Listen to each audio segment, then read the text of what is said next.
నమస్తే. మంగ్లీ ఇష్యూ రోజు రోజుకు రగులుతుంది, ముదురుతుంది, ఎక్కడ తగ్గట్లేదు. దాదాపు 150 నుంచి 200 కోట్ల ఫ్రాడ్ చేసిందనే ఆరోపణలు భారీ స్థాయిలో వస్తున్నాయి. ఇప్పటికే ఎఫ్ఐఆర్ నమోదైంది, A5గా ఉంది. బాధితులు చాలామంది ఉన్నారు, వందల మంది ఉన్నారు. ఈ అంశానికి సంబంధించి నన్ను బదనాం చేస్తూ ఉన్నారు, నేను బంజారా బిడ్డను కాబట్టి నా మీద కుట్ర చేస్తున్నాను, చాలా రకాలుగా అలిగేషన్స్ కూడా చేస్తూ ఉంది. అయితే మనం ప్రస్తుతం ఫిలిం ఛాంబర్ దగ్గర ఉన్నాం. కొందరు బంజారా నాయకులు ఫిలిం ఛాంబర్కి వచ్చిండ్రు. అసలు ఎందుకు వచ్చారో కనుక్కుందాం. అశోక్ గారు, బంజారా నాయకులు మీరు వచ్చారు, ఆమె మంగ్లీ చెప్తా ఉంది నేను బంజారా బిడ్డను కాబట్టి నన్ను ఇట్లా చేస్తున్నారని. మీరు అసలు ఫిలిం ఛాంబర్కి ఎందుకు వచ్చారు ఈరోజు? అంటే బంజారా నాయకులు అనడం కంటే పేదల పక్షాన వచ్చినాం అనడం కరెక్ట్. ఇప్పుడు బంజారా నాయకులు, ఆమె బంజారా, మా గిరిజన బిడ్డ, చాలా గొప్ప పాటలు పాడింది. అట్లనే బంజారా పాటలే పాడలేదు, అన్ని పాటలు మంచి ఫోక్ సాంగ్స్ పాడింది, మంచి మెలోడీ సాంగ్స్ పాడింది, అన్ని కర్ణాటకలో పాడింది, మలయాళంలో పాడింది, అన్ని సాంగ్స్ పాడింది. బంజారా అని విక్టిమ్ కార్డు తీసుకోవడం రాంగ్, ఇది తప్పు. ఇప్పుడు తప్పు చేసినోడు మళ్ళీ నేను గిరిజన బిడ్డ అని చెప్పుకోవడం తప్పే. మర్డర్ చేసి నేను గిరిజన బిడ్డ కాబట్టి నన్ను కాపాడని మా సంఘాలను అడుగుతుందా? ఇది రాంగ్. ఇప్పుడు 100 కోట్ల పేద ప్రజలండి, మనము కష్టపడితే ఆ పేద ప్రజలు తండాలలో సంవత్సరానికి 1,00,000 రూపాయలు సంపాదించుకునే పొజిషన్లో లేరు. అట్లాంటి పేదలు ఆశపడి లోన్లు తీసుకొచ్చి పెళ్ళం పుస్తకాలు అమ్మి 10 లక్షలు, ఇల్లు కుదబెట్టి 10 లక్షలు తీసుకొచ్చారు, భూములు అమ్మి పిల్లలను చదివించి సాఫ్ట్వేర్ ఉద్యోగాలు చేస్తే వాళ్ళకి పే స్లిప్స్ ఏమో వస్తాయి కదా, దాని మీద లోన్లు తీసుకొని 30 రూపాయలు, 5 రూపాయల ఇంట్రెస్ట్ నుంచి 30 రూపాయల ఇంట్రెస్ట్ పెరిగిందండి. ఈ ఎంత పెద్దగా ఉంది ఈ వ్యవహారము?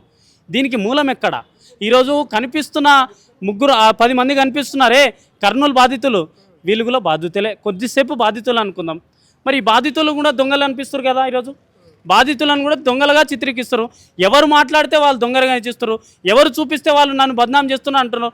మరి దీంట్లో డబ్బులు తీసుకున్న బాధితుల న్యాయం ఎవరు చేయాలి? ఏ తాండాలలో బాధితులు ఉన్నారు, వాళ్ళని ఎందుకు భయభ్రాంతులను గురి చేస్తున్నారు? అందుకే మేము ఈరోజు తెలంగాణ ఫిలిం ఛాంబర్ కానీ ప్రొడ్యూసర్ కౌన్సిల్ కానీ ఈరోజు మేము రిక్వెస్ట్ చేస్తున్నాం. మేము గిరిజన సంఘాల జాయింట్ యాక్షన్ కమిటీగా, అలాగే Telangana film association general secretary Sampath Nayak గారి ఆధ్వర్యంలో, అలాగే సేవాలాల్ సేన ఆధ్వర్యంలో మేము ఫిలిం ప్రొడ్యూసర్ కౌన్సిల్కి రిక్వెస్ట్ చేస్తున్నాం. ఇప్పటి నుండి గత 10 రోజుల నుండి ఆమెపై ఆరోపణలు విపరీతంగా వస్తున్నాయి. 2 తెలుగు రాష్ట్రాల్లో తెలుగు మాట్లాడే ప్రతి బిడ్డ అయ్యో పాపం మంగ్లీ ఈ విధంగా చేసిందనే బాధపడుతున్నారు, తపన పడుతున్నారు. ఇది నువ్వు ఆరోపణను కడుక్కో, నీ మీద నువ్వు బురద వేసుకోవడం తప్పు, నీ బురద నువ్వు కడుక్కో, దీన్ని ఏ విధంగా కడుక్కోవాలనేది నువ్వు చూసుకో. కానీ అప్పటి వరకు ప్రొడ్యూసర్ కౌన్సిల్లో సినిమాలు మీడియా ముఖంగా నేను గత నెల రోజుల నుంచి నా సినిమాలు, నా షూటింగ్స్ అన్నీ ఆపుకున్నాని అంత బాధపడుతుందే. మరి ఆ పేద ప్రజలు 4 చనిపోయారన్న. ఇప్పటికీ మీకు ఏం చెప్పాలి నేను? 2018 నుంచి స్టార్ట్ అయిన సినిమా 2025లో 4 బాధితులు చనిపోయారన్నా. ఇప్పటికీ వాళ్ళ కడుపులు లేవా?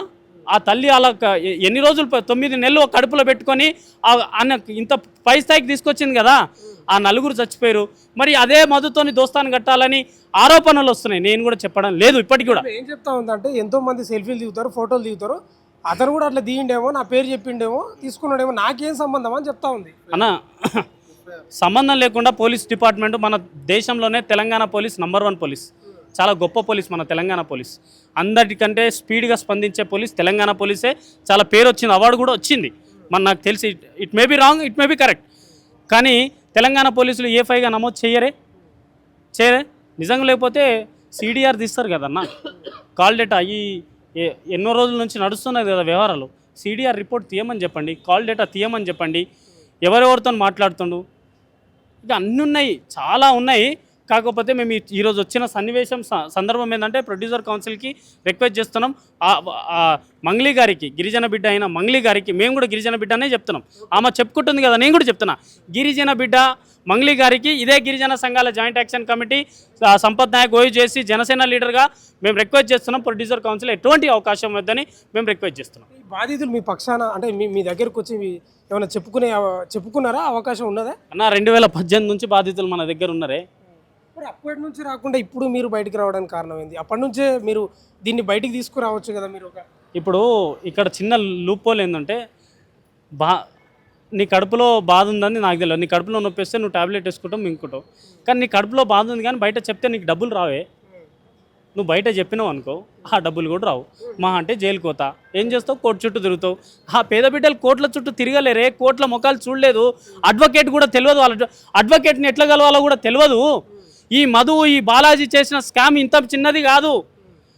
ఎక్కడో మల్లెపల్లి ఒదిబొట్ల గ్రామంలో ప్రారంభమైనటువంటి ఇది బాలాజీ డ్రైవరే ఈ మధు. ఒక డ్రైవరు ఇన్ని కోట్ల స్కామ్ ఎట్లా చేసిండన్న?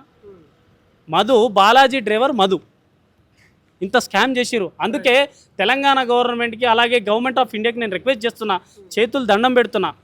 స్పెషల్ ఇన్వెస్టిగేషన్ ఈడీకి ఇస్తారా, సిబిఐకి ఇస్తారా, అన్ని మూలాలు తెలియాలి. దీంట్లో తెలిసి ఆ బాధితులకు అన్యాయం చేయాలి. దీంట్లో సుబ్బారావుని హీరో చేయకండి. ఆ కర్నూలు బాధితులు వాళ్ళు కూడా బిజినెస్ చేశారంటున్నారు, వాళ్ళని హీరోలు చేయకండి. అసలు హీరోలు డబ్బులు ఇచ్చిన హీరోలు అక్కడ ఉన్నారన్న, వాళ్ళని న్యాయం చేద్దాం.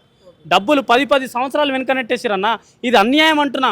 నేను మంగ్లీ గారిని ప్రశ్నిస్తలేను, నీ మీద ఆరోపణలు వచ్చినాయి కడుక్కో.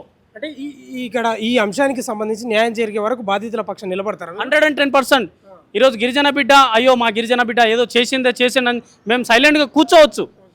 ఇప్పుడు కొంతమంది మా నాయకులు కూడా చెప్తున్నారు అశోక్ గిరిజన బిడ్డ అని చెప్పేసి అంటున్నారు, కానీ అది కరెక్ట్ కాదు కదా. మన ఆత్మ ఒప్పుకోవాలి, నేను చేసింది కరెక్టా కాదా అని ఒప్పుకోవాలి. ఎస్, కాల్స్ రావచ్చు, బరాబర్ సమాధానంగా మీడియాకి ఇస్తాయి కదా, అన్ని రికార్డింగ్ పెట్టుకొని మీకు ఇచ్చేస్తారు. చివరిగా నిన్న ప్రెస్ మీట్ పెట్టారు సోమాజిగూడ ప్రెస్ క్లబ్లో మీ బంజారాకు సంబంధించిన నాయకులు. కొన్ని మీడియా ఛానళ్ళపై వీళ్ళు ఎక్కువ చేస్తున్నారు, హెచ్చరిస్తున్నాం వాళ్ళని చెప్తారు. అసలు ఎవరు ఎక్కువ చేసిండ్రు, ఎందుకు హెచ్చరిస్తున్నారు వాళ్ళు? ఇప్పుడు వాళ్ళు మాట్లాడింది నేనైతే వినలేదు. సరే, ఎవరి భావనను నేను కాదనలేను, కానీ మేము కూడా గిరిజన సంఘాలే, వాళ్ళు కూడా గిరిజన సంఘాలే. అయితే తప్పు ఎవరు చేసినా శిక్షించాలనేది వాళ్ళు కూడా చెప్పారు. దాంట్లో మంగ్లీ తప్పు చేసినా శిక్షించాలి, మంగ్లీకి. మధుగాడు చేస్తే మధుకు శిక్షించాలి, సుబ్బారావు చేస్తే సుబ్బారావుకి శిక్షించాలి, హేమకాంత్ రెడ్డి చేస్తే హేమకాంత్ రెడ్డికి శిక్షించాలి. ఎవడి ఆలోచన ఉన్న పేదలకు న్యాయం చేయడమే. కానీ ఇదే మీడియా ఈ నలుగురు మీద ఎందుకు తిప్పుతున్నదని మాకు కూడా బాధనే. అసలు మూలం ఎక్కడో ఉంది. ఇప్పుడు నల్గొండలో అయిపోయింది, నల్గొండ జిల్లాలో కేసు ఎందుకు ఫైల్ అయిందన్న? వాళ్ళు జైలుకు పోయారు కదా, అరెస్ట్ అయ్యారు కదా, 3 నెలలు అరెస్ట్ అయ్యారు కదా. ఆ తర్వాత నిజామాబాద్కి పోయింది ఇదే బ్యాచ్, ఆ తర్వాత కరీంనగర్కి పోయింది ఇదే బ్యాచ్, ఆ తర్వాత జైరాబాద్కి పోయింది, ఆ తర్వాత కర్ణాటక పోయింది, ఆ తర్వాత డోన్ అనంతపురం కర్నూలుకి పోయింది. ఇట్లా వదిలేస్తుంటే పోతుంటే దేశాలు రాష్ట్రాలు ఇదే సంపాదించిన డబ్బులు అంతా వీళ్ళకి ధారాదత్తం చేస్తున్నాం కదా.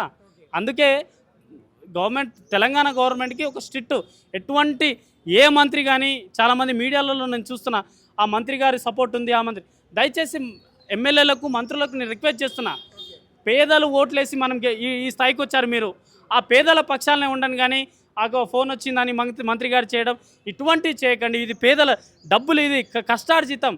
మీకు నిజంగానే వాళ్ళకి హెల్ప్ చేయాలంటే ఎటువంటి సాయం చేయకండి ఈ విషయంలో. ఎందుకంటే తెలంగాణ గవర్నమెంట్ ప్రజాపాలన ప్రభుత్వం, ప్రజల కోసం నిలబడాలని ఇప్పటికీ నేను రిక్వెస్ట్ చేస్తున్నా. ఈ కేసుకి ఎంత తొందర అయితే ఈడీకి సిబిఐకి ట్రాన్స్ఫర్ అయితే కొంత న్యాయం జరుగుతుందని కొంత ఆశ. బంజారా నాయకులు అశోక్ రాథోడ్ గారు ఫిలిం ఛాంబర్కి వచ్చిండ్రు. మంగ్లీకి అవకాశాలు ఇవ్వద్దు అనేది ఒక బంజారా బిడ్డ, నేను బంజారా బిడ్డనే, ఆమె కూడా బంజారా బిడ్డనే. ఆడ మోసపోయింది కూడా బంజారా బిడ్డలు. దాదాపు 100 మందిని తీసుకొస్తే ఒక 70 మంది బంజారా బిడ్డలే ఉన్నారు. 100% వాళ్ళకి న్యాయం జరిగే వరకు 2018 నుంచి స్కామ్ జరుగుతూ ఉంది. ఇప్పుడు ఇక వదిలేదే లేదు, ఏ దాకా అన్న పోని ఖచ్చితంగా న్యాయం జరిగే వరకు నిలబడతామని ఘంటాపథంగా చెప్తా ఉన్నారు బంజారా నాయకులు అశోక్ రాథోడ్ గారు. చూడాలి, ఈ కేసుకు సంబంధించి రోజుకు రగులుతూ ఉంది, అది పైకి పోతూ ఉంది. ఇంకా ఏం జరుగుతుందో మరి చూడాలి. ఏదేమైనా బాధితులకు న్యాయం అయితే జరగాలి. చూస్తూనే ఉండండి మన తొలి వెలుగు.